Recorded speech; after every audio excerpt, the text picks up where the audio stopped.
الرحمن الرحيم مالك يوم الدين إياك نعبد وإياك نستعين اهدنا الصراط المستقيم صراط الذين أنعمت عليهم غير المغضوب عليهم ولا الضالين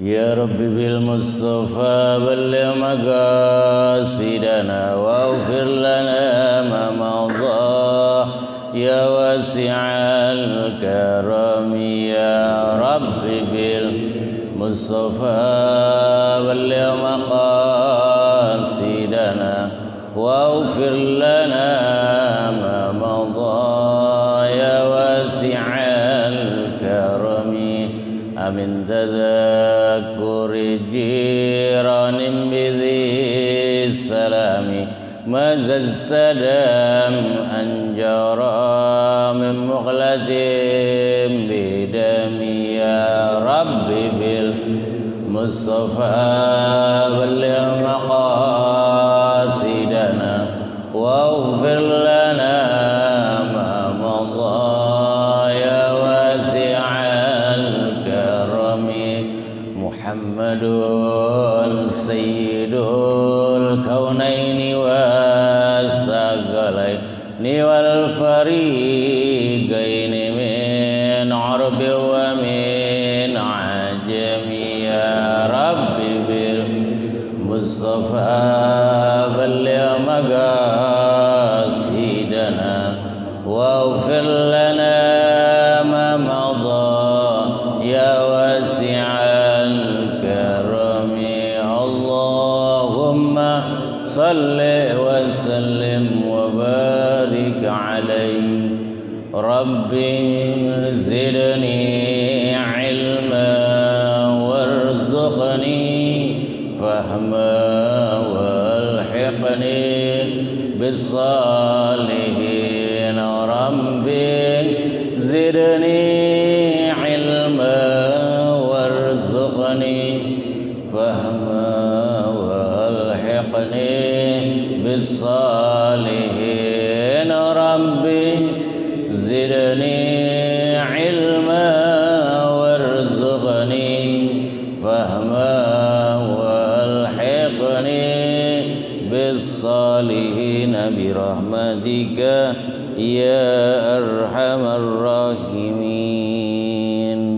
Al-Mukarramun, para orang tua, Hujjajul Kiram, para asatijah, khususnya guru kita Al-Mukarram Kiai Haji Ahmad Fauzi MPD, tentunya Ustaz Haji Fauzi, dan juga para jamaah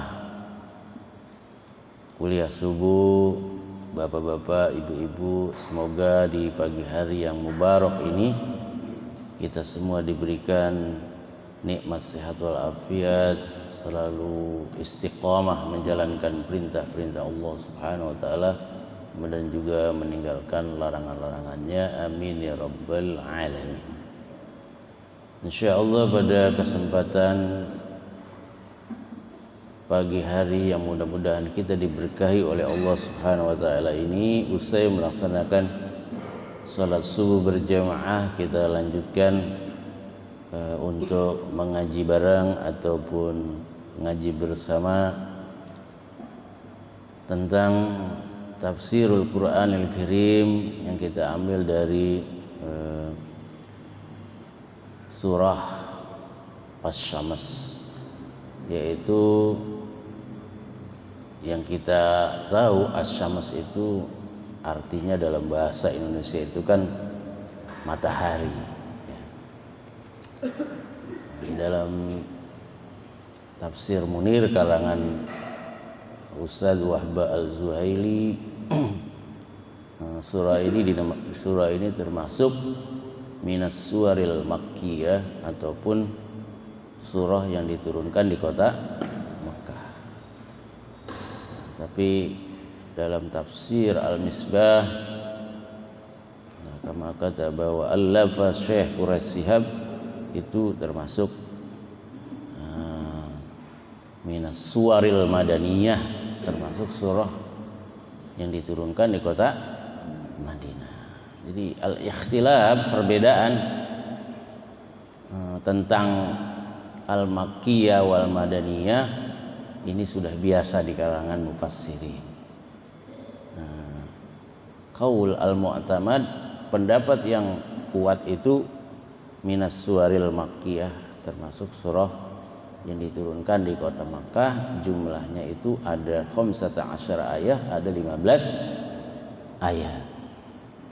Dan surah Asy-Syams atau kalau orang kampung kita nyebutnya surah Wasamsi, kan begitu ya. Nah, ini termasuk surah yang ya sering kita baca, yang sering kita dengar. Tentunya sudah tidak asing lagi.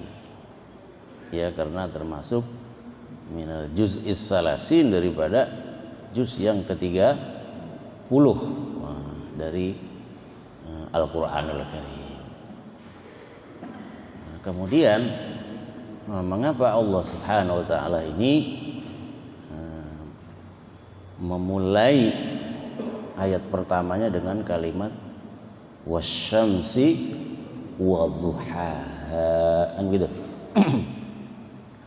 Nah, ini kalau menurut para ahli tafsir, ketika Allah yaksimu bil makhlukat, bersumpah dengan makhluk-makhluknya, terutama dengan al-ayatul kauniyah, yaitu tanda-tanda kebesaran Allah melalui kauniyah. Apa itu kauniyah? Alam semesta. Al-ayat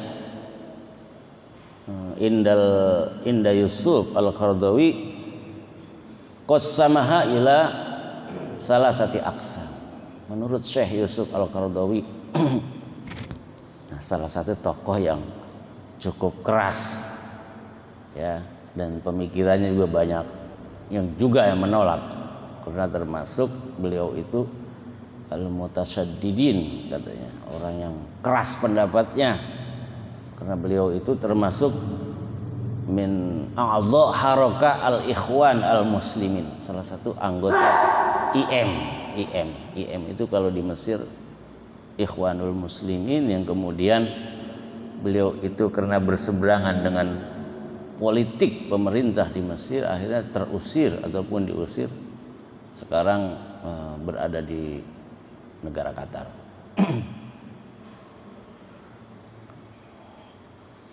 Nah, beliau mengatakan bahwa ayatullah, tanda-tanda kebesaran Allah itu salah aksam, ada 3 bagian. Yang pertama ayatul anfusiyah, ayat-ayat yang terkait dengan diri kita. Ini tanda kebesaran Allah yang diperlihatkan melalui apa? Diri kita, al-anfusiyah, dari mulai ujung rambut sampai ujung kaki. Itu tanda kebesaran Allah, itu sebenarnya sudah kita lihat nyata. Wa fi anfusikum afala tubsirun, dan di dalam diri kamu lihatlah itu tanda kebesaran Allah.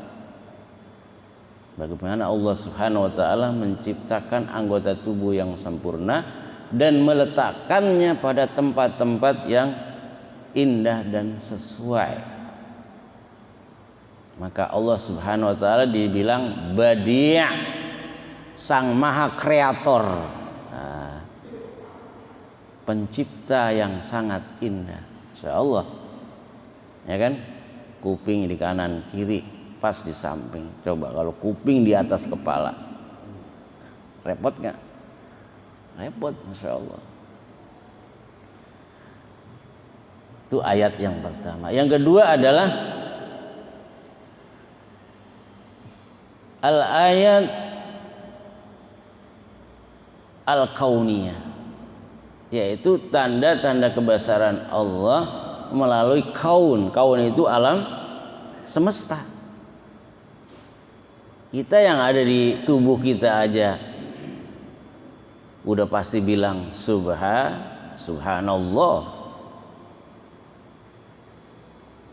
bagaimana rambut yang ada di kepala kita itu kita cukur setiap 3 bulan 4 bulan, tapi ada bulu atau rambut yang lain itu enggak gondrong kayak rambut di kepala kita, padahal tiap hari kena air. Coba alis kita kalau gondrong bagaimana? Ribet gak? Itu gigi nggak kayak kuku itu seminggu sekali khassa yaumal khamis kita sudah siapkan untuk apa? Qat'ul azafir, memotong kuku untuk persiapan besok sholat apa? Sholat Jumat. Nah ini gigi kita nggak panjang kayak kuku. Coba kalau gigi panjang kayak kuku, numbuh begitu kayak kuku, wah, repot kan? Masya Allah. Itulah Allah bilang wa fi anfusikum afala tubsir. Yang kedua itu saya bilang al ayatul kauniyah. Udah pasti subhanallah. Makanya Allah bilang wasyamsi wadhuaha, demi matahari dan pada waktu duha itu sudah mulai sempurna indahnya matahari ketika bersinar. Ketika Allah bersumpah dengan makhluknya, lebih-lebih salah satu makhluk Allah yang paling terbesar alam semesta ini apa? Matahari. Tujuannya itu bagi kita pembaca, sebagai orang yang menyaksikan kebesaran Allah di alam semesta, ketika Allah bilang wasyamsi wadhuhaha, itu al-iltifat binazari aqlina au uqulina. Tujuannya agar supaya kita noleh, nengok, saksikan itu tanda kebesaran Allah lewat alam semesta. Matahari kita lihat, kita saksikan, bukan sekedar nengok doang pakai mata, tapi binazari uqulina, dengan pandangan akal pikiran kita. Afala ta'qilun, ente kagak mau mikir, merenung bagaimana matahari, salah satu makhluk Allah yang paling besar itu, bisa nempel di atas langit. Masya Allah, ya gak? Bahasa kita nempel lah itu. Siapa yang nempelin? Masya Allah. Dan bagaimana bisa matahari itu Allah bilang waduhaha, di waktu duha, al-irtifa' asy-syams, matahari udah mulai apa? Naik. Makanya di sini dibilang ketika waduhaha, dan di situ manusia mulai yataharrakun, mereka bergerak di pagi hari. Udah pada mulai cari apa? Cari rezeki, cari karunia Allah Subhanahu wa taala. Nah, disitulah kita ketika Allah bilang waduhaha, kita diingatkan dengan sholat sunnah apa?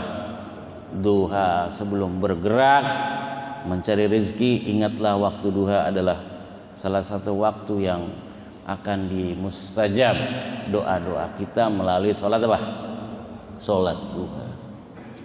Wasyamsi wadhuhaha wal qamari idza talaha. Matahari itu sebagai salah satu tanda kebesaran Allah yang masih bisa kita lihat. Di pagi hari terbitnya dari mana? Dari timur, terbenam di barat. Ya, min ayatis sa'atil kubra, daripada tanda-tanda hari kiamat besar itu nanti matahari tatla', terbitnya bukan dari timur, tapi dari mana? Minal maghrib, dari barat. Pagi-pagi pas kita lihat, lah ini matahari dari timur biasanya, tahu-tahu dari mana? Nah, ketika sudah terjadi yang namanya perpindahan posisi, disitulah maka pintu taubat sudah ditutup oleh Allah Subhanahu wa ta'ala. Mudah-mudahan kita semua panjang umur, sehat walafiat, diberikan pintu taubat oleh Allah Subhanahu wa ta'ala. Amin ya rabbal alamin. Dan hebatnya ketika Allah bilang wal qamari idza talaha, dan bulan mengiringinya. Terbit di pagi hari itu matahari, terbenam di sore hari malamnya muncul apa? Wal qamari idza talaha. Dan bulan itu mengiringinya. Bulan itu cakepnya nanti di tanggal berapa tuh? Tanggal 13, 14, 15. Itu sempurna. Kalailatul Badr. Makanya Nabi Muhammad sallallahu alaihi wasallam itu wajahnya dibilang seperti apa? Kal qamari lailatul badar, seperti bulan purnama tanggal 13, 14, 15. Saking indah, sempurna itu bulatnya. Karena cahayanya bersinar dalam putarannya yang sempurna. Itu diibaratkan wajah kanjeng Nabi kita Muhammad sallallahu alaihi wasallam. Makanya tidak ada yang bisa memandangnya secara langsung.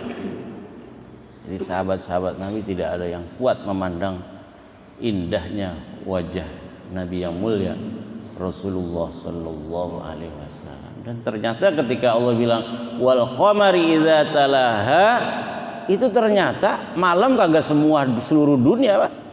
Ya. Gantian, ya. Jadi separohnya itu masih siang, kita udah malam nih misalnya. Di belahan negara lain masih malam. Gitu. Enggak semuanya seluruh dunia itu apa? Gelap gulita.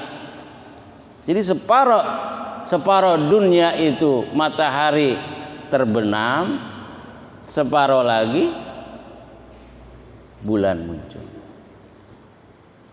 Nah, itulah yang namanya proses peredaran matahari dan juga peredaran bulan. Insya Allah silih berganti. Makanya 24 jam yang namanya sholat 5 waktu itu terus bergiliran dan bergantian. Azan dikumandangkan bersautan dari satu negara ke negara yang lain. Dan ingat, matahari itu di samping tanda kebesaran Allah, matahari juga sebagai kode untuk menandakan masuk dan keluarnya waktu sholat 5 waktu. Biasanya kita kalau belajar hadis atau belajar fikih itu dulu zuhur bayangannya bagaimana, asar, maghrib, isya, subuh, lagi masih jarang jam, ya kan gitu. Nah, semuanya orang tua kita pasti udah zuhur belum ini, dia ke depan itu ke lapangan, halaman masjid atau halaman musola untuk memastikan, karena memang sholat 5 waktu itu ditentukan dengan peredaran ataupun berpindahnya sinar matahari dari satu waktu. Meskipun demikian masih ada orang yang menyembah makhluk Allah yang paling besar ini, yaitu matahari, ya kan? Itu orang-orang Jepang. Padahal Allah bilang ketika bersumpah dengan matahari berarti itu adalah makhluk Allah Subhanahu wa taala, kecuali ibadah puasa. Nah, ibadah puasa, penentuan hari raya Idul Fitri, 1 Syawal ataupun penentuan awal Ramadan tanggal 9 Zulhijjah itu ditentukannya bukan berdasarkan matahari, tapi berdasarkan apa? Bulan. Insyaallah. Wan nahari idza jallaha, dan waktu siang ketika menerangkannya. Kalau udah malam berganti waktu siang. Insyaallah siang itu tempatnya kita bekerja dan juga beribadah, ya. Makanya Allah bilang dari matahari sumpahnya, kemudian bulan, kemudian siang, wal laili idza yaghshaha, masuk lagi maksud apa? Malam yang menyeliputinya. Makanya waktu siang itu untuk bekerja, waktu malam untuk istirahat. Meskipun manusia kadang siang dia istirahat, malam dia bekerja. Karena memang tabiat siang itu menggerakkan orang untuk mencari rezeki, sedangkan malam itu menggerakkan orang untuk istirahat. Kenapa? Karena memang tubuh itu diciptakan oleh Allah Subhanahu wa taala itu sesuai dengan porsinya. Makanya bekerja itu lebih nyaman, lebih enak ketika tubuh bekerja pada waktu siang hari. Coba tanyain dah yang kerja di malam hari. Apakah itu penjaga perusahaan kan begitu, ataupun karyawan yang lembur, itu beda Pak. Ternyata fisik menolak, badan kita itu menolak untuk bekerja di malam hari. Karena kita membalikan waktu, siang untuk istirahat, malam untuk bekerja. Was-sama'i wa ma bana. Dan langit demi langit yang Allah angkat. Masya Allah. Langit Allah ciptakan dengan 7 lapis langit. Kita melihat ke atas itu sebenarnya bukan langit, itu baru awan. Langit yang sebenarnya langit pertama kita tahu nggak? Nggak tahu bagaimana bentuknya Pak.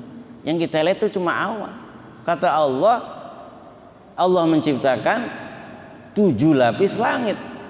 Pertama, kedua, ketiga, keempat, kelima, keenam, ketujuh, sampai ke Sidratul Muntaha. Bagaimana bisa Allah Subhanahu wa taala mengangkat seorang hambanya yang paling dicintai, yaitu Nabi Muhammad Sallallahu alaihi wasallam, untuk melewati langit 1 sampai langit 7, yang kemudian malaikat Jibril pun ketika sudah memasuki alam setelah langit ke-7 itu, alam Sidratul Muntaha, kata malaikat Jibril, aku tidak lagi bisa mengantarkan kamu wahai Rasul. Bila aku mengantarkan kamu, aku akan terbakar. Ya, itulah salah satu kehebatan Nabi Muhammad, fisiknya melawan logika, melawan alam. Dan itu adalah mukjizat terbesar Nabi Muhammad SAW, di mana tubuhnya mampu melawan alam semesta. Dari Masjidil Haram ilal Masjidil Aqsa sampai ke Sidratul Muntaha. Jadi bila kita baca hadis-hadis langit pertama Nabi Muhammad lagi Mi'raj itu ketemu malaikat. Terus kalau orang yang tidak beriman kepada Allah, dia lagi baca cerita dongeng, ini lagi dongeng, lagi baca dongeng ini kita katanya. Padahal kitab suci Al-Qur'anul Karim, begitu juga wahyu hadis, ketika kita membaca melawan logika, yang mengimaninya itu adalah hati kita, bukan akal kita. Sebab kalau seandainya akal melawan kekuasaan Allah, bisa nggak? Nggak bisa. Bagaimana matahari bergantian muncul bulan, terus juga siang hari muncul, bergiliran yang namanya waktu malam. Wal laili idza yaghsha was sama'i wa ma banaha. Dan ternyata keindahan langit itu juga Masya Allah dimunculkan yang namanya apa? Bintang-bintang. Kita nggak nyampe bagaimana itu bintang bisa nempel. Benar gak? Bagaimana Allah memberikan sinar yang begitu indah pada bintang-bintang untuk menghiasi langitnya. Ditambah lagi dengan bulan untuk keindahan malam. Makanya kita selalu bilang Subhanallah wal ardi wa ma tahaha, dan juga bumi yang Allah apa? Bentangkan, Allah hamparkan. Dan bumi ini memang dapat kita injak, dapat kita pijak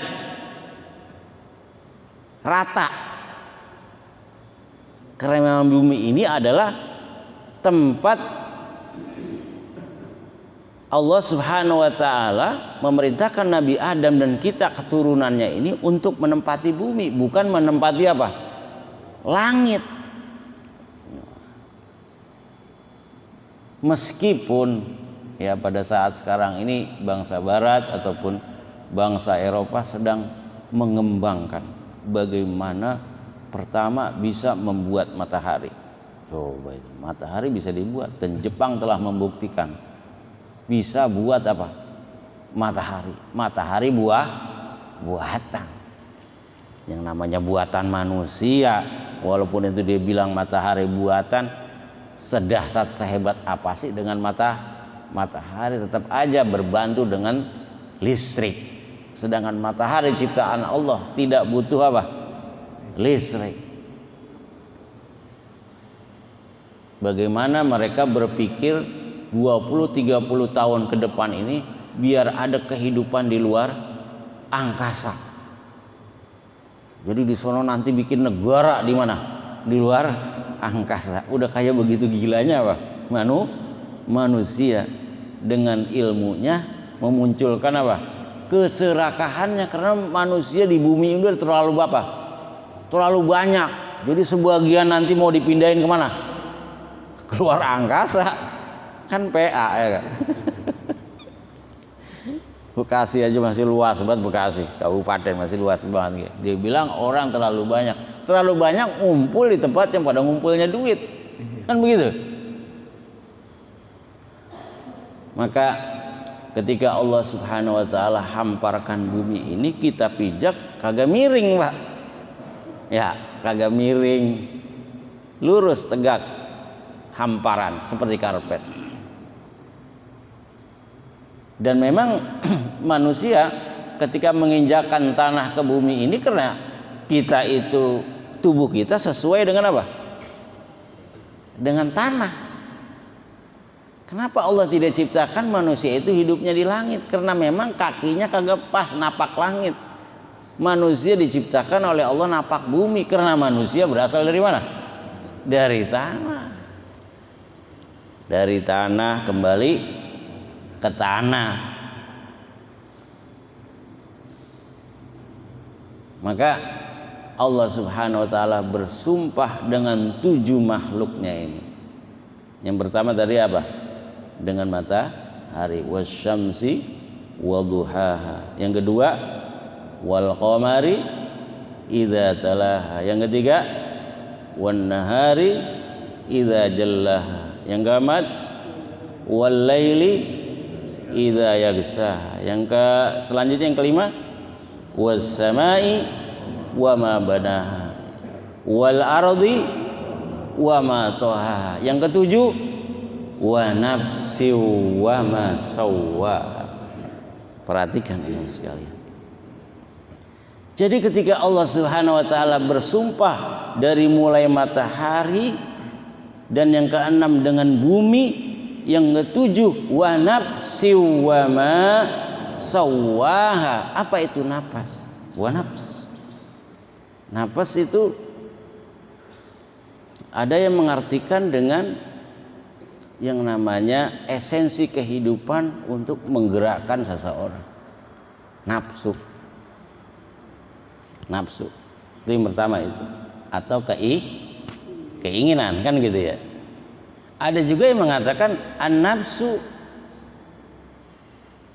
huwal aql. Nafas itu atau nafsu di sini adalah akal pikiran. Ada yang mengatakan an-nafsu huwar ruh. Nafas itu sama dengan apa? Roh manusia. Tapi ada yang membedakan, nafas itu terkait dengan kehidupan, nafas itu terkait dengan akal, ruh itu terkait dengan kehidupan. Wa nafsi wa ma sawwaha. Kalimat nafas di sini dibilang jiwa. Jadi jiwa manusia ini sebenarnya yang paling suci ketimbang badan kita. Makanya nafas di sini adalah fitrah. Fitrah manusia pada hakikatnya itu apa? Suci. Kullu mauludin yuladu alal. Jadi wa nafsi wa masawa, secara fitrah jiwa manusia itu suci. Ruh itu suci. Makanya yang dikembalikan oleh Allah Subhanahu wa taala, yang diambil ruhnya, napasnya, bukan apanya? Badannya. Badannya itu dimasukin ke dalam apa? Tanah. Sedangkan ruhnya yang diambil. Wa nafsi wa masawah, dan napas tubuh manusia, jiwa manusia dan keinginannya itu, wa masawah, dan Allah sempurnakan itu napas dengan tubuhnya, itu tegak lurus sesuai dengan tabiat tubuhnya. Kemarin kita sudah pelajari dengan kalimat laqad khalaqnal insana fi ahsani taqwim. Nah, kemudian karena napas ini fitrah, pada asalnya apa? Fitrah. Kullu mauludin yuladu alal fitrah. Fa abawahu yuhawidanihi wa yunassiranihi. Bapaknya tergantung lingkungannya. Karena napas ini suci yang Allah sudah sempurnakan, wa masawwaha fa alhamaha fujuraha wa taqwaha. Lalu Allah Subhanahu wa taala ilhamkan, ajarkan yang namanya napas itu kebaikan dan keburukan. Berarti di sini sebagai ahlus sunnah wal jamaah yang memahami tentang takdir dan juga qadha, manusia itu ada peran memilih, al-ikhtiyar. Kita kan kalau dulu belajar rukun iman kan, kalau lagi masih kecil, takdir baik dan jahat dari siapa? Dari Allah gitu ya. Rukun iman bla bla bla. Yang terakhir, yang keenam, percaya kepada takdir dan takdir baik dan jahat semuanya dari mana? Dari Allah Subhanahu wa taala. Memang benar, tapi kalimat itu nggak sopan. Ya. Jadi esensi kebaikan dan keburukan memang dari Allah. Tapi manusia di sini Allah bilang fa'alhamaha fujuraha wa taqwaha. Allah turunkan Al-Qur'an untuk mengekang yang namanya apa? Nafsu memilih yang mana? Milih yang takwa, yang baik. Maka tidak pantas, tidak baik kalau seandainya kita bilang bahwasanya keburukan itu dari Allah. Keburukan itu memang dari Allah esensinya, tapi itu ada pilihan dari manusia bisa memilih. Sebab kalau seandainya memahaminya seperti orang-orang Jabariyah, Pak, orang-orang yang pasrah kepada takdir bilang begini, kenapa ente mabok mulu? Lah ini udah takdir. Kan gitu. Ada orang berzina, lah ini udah takdir. Karena dia bilang apa? Semua kebaikan dan keburukan dari siapa? Dari Allah. Di sana dia menghilangkan yang namanya ikhtiar, memilih. Memang dari Allah. Nah, kita Ahlussunnah wal Jamaah yang berpaham mazhab al-Asy'ariyah wal Maturidiyah, Imam Asy'ari dan Imam Maturidi, itu antara Jabariyah dan Qadariyah. Di situ kita memilih fa'alhamaha fujuraha wa taqwaha. Nafas kita, keinginan kita ini ada pilihan. Pilihan yang diajarkan oleh Allah Subhanahu wa taala melalui akal pikiran. Nafas yang suci itu, yang fitrah itu dibantu dengan akal pikiran untuk memilih mana yang fujur, mana yang takwa. Apa bedanya qadar dan qada? Kan gitu. Keenam percaya takdir baik dan jahat, qadar dan qada. Jadi sederhananya kalau qadar itu proses, Pak.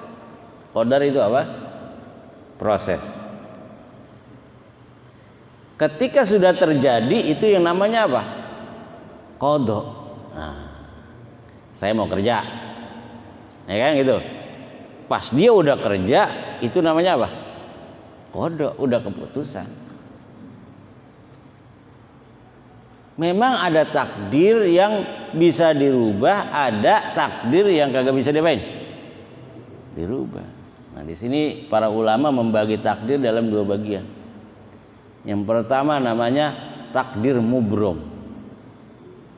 Takdir mubrom itu takdir yang sudah pasti, nggak bisa ditolak.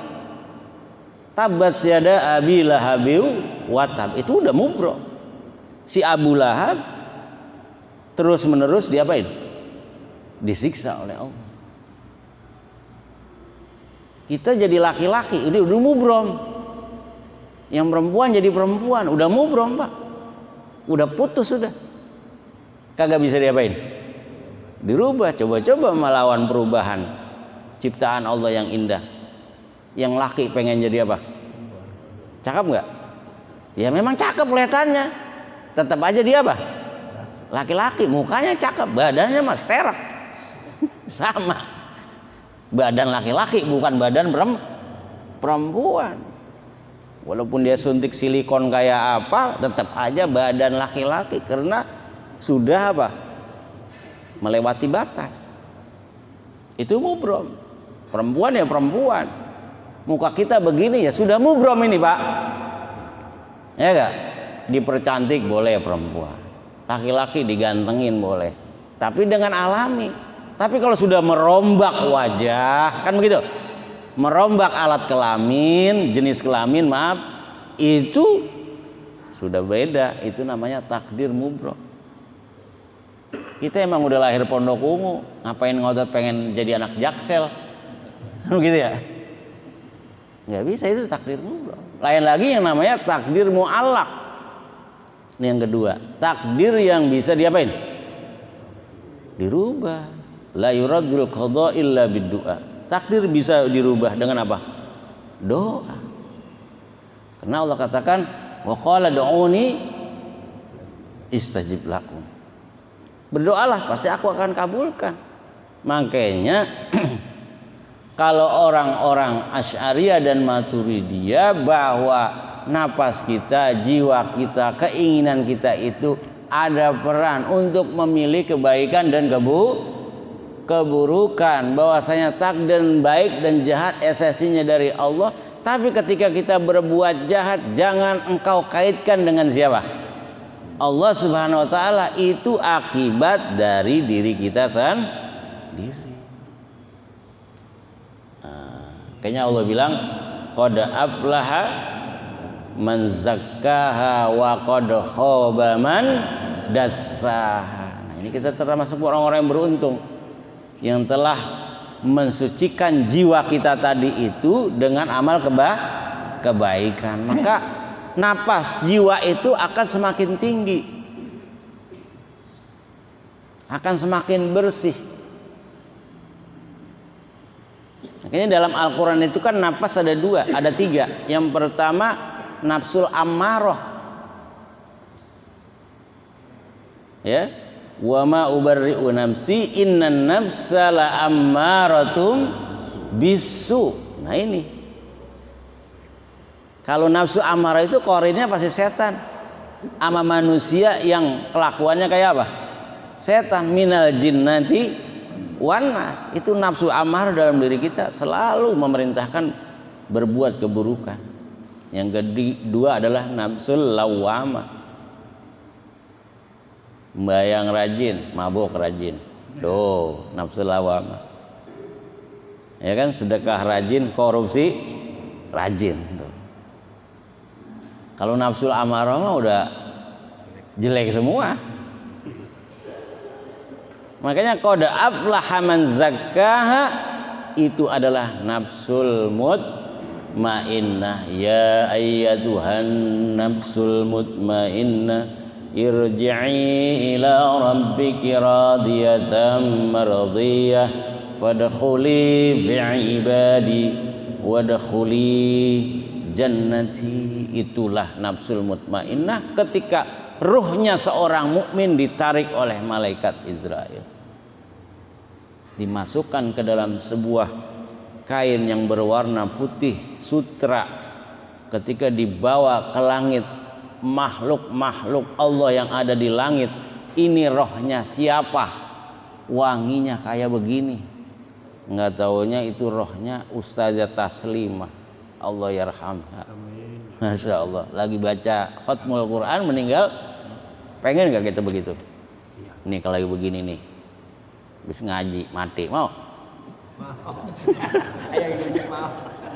Kagak ada yang mau, cuma ntar Ustaz, ntar katanya, pengen di masjid pengen, cuma ntar dulu katanya, gitu ya. Masya Allah. Jadi wa qad khaba man dassa, sungguh merugi orang-orang yang mengotori jiwanya, idzim ba'atsa ashqaha. Lihatlah bagaimana Allah membangkitkan manusia-manusia yang celaka. Kazzabat samudu bitaghwaha. Nah, setelah Allah ciptakan langit, bumi dan manusia, ya, ini Allah memberikan contoh kepada kita orang-orang yang suka mengotori jiwanya dengan membangkang kepada Allah, sombong kepada Allah. Seperti kazzabat samudu bitaghwaha, seperti kaum siapa? Kaum Samud. Kaum Samud itu hidup sebelum kaum Ad. Kaum Ad diutus seorang nabi yang namanya Nabi siapa? Nabi Hud.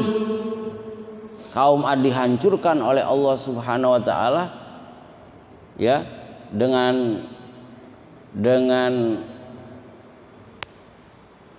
alam yang sangat gelap gulita dan juga angin yang sangat dingin. Lalu Allah munculkan kembali kaum Samud. Kaum Samud itu umatnya siapa? Nabi Soleh. Jadi kaum Samud ini kabilah suku yang hidup di Yaman. Sebelumnya itu ada kabilah juga namanya kaum Ad. Dihancurkan oleh Allah itu kaum Ad, ya, diutus Nabi Hud, diutus lagi yang namanya Nabi Soleh ke kaum Samud. Kaum Samud ini hebat banget, Pak. Di samping mereka diberikan kekayaan alam yang luar biasa, tanahnya subur, mereka orangnya pinter-pinter, cerdas-cerdas. Bagaimana bisa mereka bisa melobangi yang namanya gunung-gunung? Itu kalau ke Yaman itu ada namanya peninggalan sejarah zaman dulu. Itu gunung-gunung dilobangin, dibikin rumah-rumah itu. Otaknya sampai di mana? Saking cerdasnya ya. Kan porklip belum ada porklip. Porklip ya gak, terus apa lagi tuh? Dua sar mesin bor kagak ada itu. Bisa nyampe begitu itu kaum Ad. Dan dia pandai menulis kaligrafi, hebat, Pak. Diukir-ukir itu gunung, itu kaum Samud itu. Tapi ternyata apa? Mereka membangkang ketika diutus oleh Allah untuk meninggalkan berhala, yang pada akhirnya ditantang oleh mereka. Nabi Soleh angkat tangan aja udah 3 hari, ya kan? Pertama mukanya dirubah kuning, yang kedua merah, hari kedua, hari ketiga hitam, keempat dihancurin oleh Allah, diangkat itu yang namanya tanah. Kazzabat samudu bitaghwah. Faqala lahum Rasulullah naqatallahi wa suqa. Ya, mereka nggak percaya. Wah, Soleh ente nabi? Iya. Mana mujizatnya? Coba tunjukkan. Itu Nabi Soleh minta kepada Allah mukjizat. Itu ontak keluar dari gunung, Pak. Ontak keluar dari apa? Dari batu. Kalau air keluar dari batu wajar, air. Ini ontak hidup keluar apa?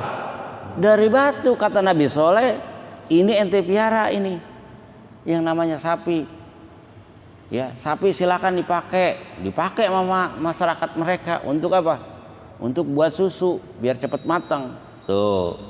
Yang kedua, itu susunya diperas tiap hari itu untuk memenuhi kebutuhan apa? Masyarakat kaum Samud itu terpenuhi semuanya. Cuma apa dia bilang? Wah, ini sihir. Kata pesulap merah. Ini sihir. Ya kan? Ini sulap kata dia. Padahal bukan sulap, bukan sihir. Ini apa? Mukjizat dari Allah Subhanahu wa taala. Akhirnya itu ada 2 orang anak muda, masyarakat disepakat udah dah. Lebih baik kita matiin aja ini ya gak? Yang namanya apa nih? Onta. Dibunuhlah. Itu yang namanya apa? Yang namanya sapi. Maka Allah Subhanahu wa taala kadzabat samudu bitagwaha idzim ba'atsa ashqaha faqala lahum rasulullahi naqatallahi wasuk fakadzabuhu fa'aqaruha. Mereka dustakan, mereka bunuh, mereka sembelih itu onta. Fadamdama alaihim rabbuhum bidzambihim fasawwaha. Lalu Allah ratakan semua siksaannya, yang kecil yang besar. Wala yakhafu uqbaha. Dalam tafsir ini saya baca maaf, ada satu kisah. Ada itu yang namanya kaum Samud, satu-satunya yang selamat karena dia masuk ke dalam sebuah tempat yang disucikan oleh Allah Subhanahu wa taala. Nggak kena dia. Pas dia keluar dari tempat yang disucikan Allah itu, mati juga akhirnya disambar geledek. Artinya memang fadamdama alaihim rabbuhum bidzambihim fasawwaha. Diratakan oleh Allah, yang kecil yang besar. Semuanya kena, Pak. Wala yakhafu uqbaha. Mudah-mudahan saja dari surah Asy-Syams ini kita semua bisa belajar bahwa Allah Subhanahu wa taala memberikan akal pikiran kita untuk terus-menerus merenung ciptaan Allah Subhanahu wa taala, baik yang ada diri kita, yang kedua di alam semesta, yang ketiga ayatut tanziliyah itu tadi, yaitu yang ada di dalam Al-Quran. Yang kedua, Allah Subhanahu wa taala mengajarkan dari surah Asy-Syams ini agar supaya kita jangan seperti bangsa apa? Atau kaum Samud, di mana mereka banyak diberikan nikmat-nikmat oleh Allah Subhanahu wa taala tapi mereka mengingkarinya. Maka perbanyaklah kita bersyukur atas nikmat Allah Subhanahu wa taala. Semoga kita selalu istiqomah meninggal dalam keadaan husnul khatimah. Al-Fatihah. A'udzubillahi minasyaitonir rajim. Bismillahirrahmanirrahim. Alhamdulillahirabbil alamin arrahmanir rahim maliki yaumiddin. Iyyaka na'budu wa iyyaka nasta'in ihdinas siratal mustaqim siratal ladzina an'amta 'alaihim ghairil maghdubi alaihim waladdallin. Lebih kurangnya mohon maaf. Selanjutnya kita mintakan baca doa untuk guru kita Al-Mukarram Ustaz Ahmad Sanusi MPD. Doa penutup. Bismillahirrahmanirrahim. Alhamdulillahirabbil alamin. Allahumma shalli ala sayyidina Muhammad. Allahumma haqqil Fatihah. Iftah lana abwaabal khair wal barakah wan ni'mah wal afiyah wassalam wasyifa wan najah fi kulli umurina. Birahmatika ya arhamar rahimin. Rabbana ighfir lana wa liwalidayna warhamhum kama rabbayana shighara. Rabbana atina fid dunya hasanah wa fil akhirati hasanah wa qina adzabannar. Wa sallallahu ala sayyidina Muhammad wa ala alihi wasallam. Alhamdulillahirabbil alamin. Assalamualaikum warahmatullahi wabarakatuh.